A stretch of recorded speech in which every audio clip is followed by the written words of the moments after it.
Hey, I'm Sophia. If you love the thrill as much as I do, you're in the right place. From adrenaline-fueled rides to uncovering the world's most iconic machines, gear up and subscribe to Sophia on Wheels for non-stop automotive adventure. Some cars are winners, some are losers, but every now and then the auto industry gives us the rarest kind of all killers. These are the cars so catastrophically bad, so financially devastating, so spectacularly wrong that they did not just fail. They took entire companies down with them.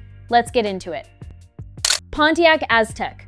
These days, the Aztek is the laughingstock of the entire automotive world, the proverbial punching bag that everyone loves to kick around. But when Pontiac was developing it, they were genuinely proud of it. They seriously believed it would be the greatest thing since the invention of the SUV. The design-by-committee approach they used made sure that virtually every idea got accepted in the name of making it the most versatile vehicle in the world.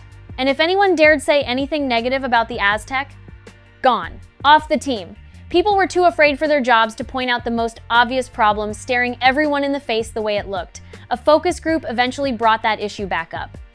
And instead of addressing the feedback, the project leader reportedly responded with words that have since become legendary for all the wrong reasons. Fast forward and the Aztek finally hits showrooms. Pontiac needed to sell 30,000 units per year just to break even, which should have been easy since they were expecting around 75,000. Their best year in reality? 27,793 units, meaning they lost money on every single Aztek sold for the entire 5 years of its miserable existence. The Aztek alone did not kill Pontiac, but it dragged its image and finances to a new low. So when the 2008 financial crisis arrived, GM's decision to cut the brand entirely was an easy one. It simply was not profitable anymore. Maybach 62. Where do you even begin with this one? Maybe with the fact that it was built on an outdated platform while newer models were being sold alongside it. Or the fact that the Maybach name meant absolutely nothing to anyone who was not deeply familiar with German automotive history from a century ago. But the biggest problem, the one that truly sealed its fate, was that it looked remarkably like a stretched, two-tone version of a regular S-Class while costing 3 times as much. You simply cannot claim the throne of ultra-luxury if you look like the cheaper thing parked next to you. Initial sales were surprisingly decent with a strong list of celebrity owners. But it did not take long for buyers to realize that a bigger S-Class with a few extra toys is not quite as special as a Rolls-Royce or a Bentley, both of which were actually cheaper to buy. Maybach tried everything. Updated versions, Zeppelin editions, a convertible, none of it attracted enough buyers to keep the lights on. After losing over $1 billion, that is billion with a B, Mercedes shut the whole thing down. The Maybach name survives today, but only as a premium sub-brand within Mercedes itself. Which, when you think about it, is not terribly different from what it was before. The only difference is it will not cost you more than a Rolls. Fisker Ocean.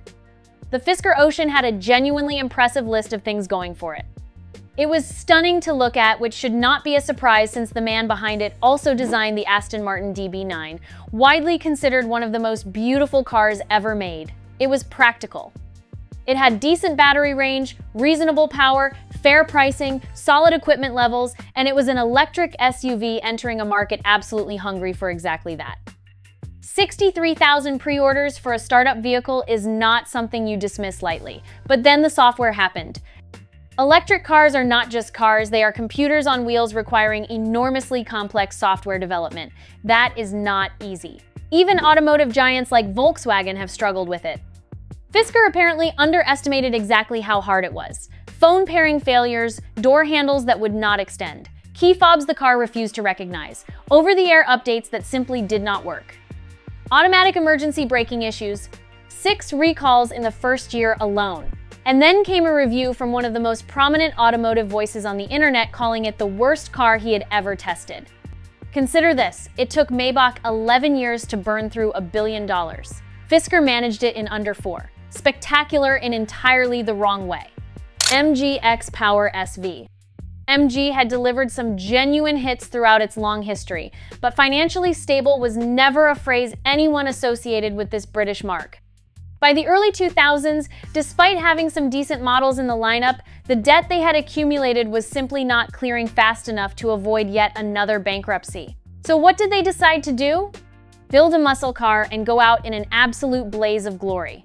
The goal was to create the most in-your-face car imaginable, but on an extremely tight budget. That meant a lot of borrowed parts. Headlights from a Fiat Punto, taillights from another model entirely, aftermarket wheels. And for the engine, a Ford Mustang V8 tuned by Roush, massive side gills, even bigger wheel arches. A rear wing that probably contributed nothing aerodynamically. There were even discussions about a version with a factory-installed nitrous system, though that never materialized. They only managed to produce 80 of the regular ones, and each car had to visit 6 different companies just to have its parts assembled. The X-Power SV did not save MG financially, but it did serve as one final, spectacular, thoroughly British farewell before the brand changed hands entirely. You have to respect that kind of dramatic exit. Renault Avantime. Confused about why this is on the list when Renault itself barely blinked when the Avantime failed? That is because the Avantime was not really a Renault in the traditional sense. It was developed and built by Matra, a small French manufacturer responsible for some genuinely innovative vehicles, including a hugely successful minivan that had made Renault considerable money. So when Matra came back with an idea nobody had ever attempted before, a sporty minivan coupe, Renault figured they had been right once, so why not trust them again? The green light was given. Matra went all in with complete confidence they would strike gold a second time. They did not. When the Avantime failed, it did not just kill the car. It brought down the entire Matra conglomerate, a company that also operated in weaponry, telecommunications, and aeronautics. You know you have truly failed when a single car takes down multiple industries simultaneously. And of course it failed. It was a sporty minivan coupe. 2 more conflicting ideas have rarely been combined in automotive history. Practical for a coupe, yes. Hopelessly cumbersome for anything resembling a sports car. Over 8,000 people paid the equivalent of $68,000 for one at launch. The rest of us looked on in bewilderment. NSU Ro80. If this is your first time hearing about NSU, think of them as the most unconventional of all German manufacturers. They consistently refused to do what everyone else was doing, and the Ro80 was the ultimate expression of that philosophy. A mid-size car with almost nothing conventional about it for its era. Aerodynamic body design that was genuinely space-age thinking for the time. Disc brakes all around, independent suspension, a semi-automatic gearbox, and some clever new internal combustion technology under the hood. It won Car of the Year in 1968. And then around 15,000 miles in, owners started expressing their feelings about that award in very colorful terms. Because the revolutionary technology under the hood was a rotary engine, the first ever fitted to a mass-produced car. Remember how problematic the rotary was in the Mazda RX 8 decades later? Now imagine the very first iteration of that engine from 40 years before that. Complete engine breakdowns during the first year while cars were still under warranty were not the exception. They were the norm. NSU tried to improve it and made some progress. But then the 1970s oil crisis arrived, and the rotary's enormous appetite for fuel turned even the most devoted fans against it permanently. The Ro80 was genuinely one of the most innovative cars ever conceived. But one catastrophic decision sealed not just its fate, but that of the entire company. Jaguar Type 00. Here is a car that has not even gone into full production yet, and it has already done enough damage to Jaguar that many industry observers are calling the brand finished. In their considerable wisdom, Jaguar decided the best path forward was to completely erase decades of heritage and start fresh. New logo, new badges, an entirely new vision of who their customer should be. The rebranding pushed so far from anything traditionally associated with Jaguar that it left longtime enthusiasts and potential buyers completely bewildered. Compounding the problem is a commitment to 100% electrification, arriving at precisely the moment when more and more manufacturers are quietly walking back their ambitious EV targets. And then there is the way it looks. The concept itself is genuinely striking aggressive stance, bold proportions, a real presence. But concept cars and production cars are very different things. Those enormous wheels will not survive contact with real-world suspension requirements. The razor-thin lighting elements are not road-legal headlights. The ride height, the mirrors, the roofline, all of it will change between concept and showroom. And subtle changes accumulate into something that looks very different from what generated the attention in the first place. The painful irony is that all Jaguar truly needed to do was fix the reliability issues that plagued their existing lineup.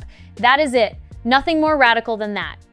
Instead, they chose to erase the past entirely in pursuit of a future that the market is already questioning. The jury is still out on whether Jaguar survives this one.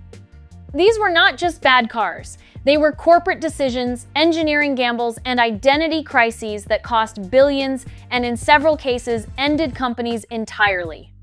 The lesson is consistent across every single one of them: building something nobody asked for, ignoring the people who told you the truth, or simply betting everything on unproven technology carries a price that goes far beyond the showroom floor. Now tell me in the comments, which one of these automotive disasters do you think was the most avoidable? And if this breakdown just changed how you look at the car industry, get a sneak peek at the $12,000 truck that terrified Ford and Toyota, which has now popped up on the upper left of your screen. Subscribe to Sophia on Wheels, and I will see you in the next one.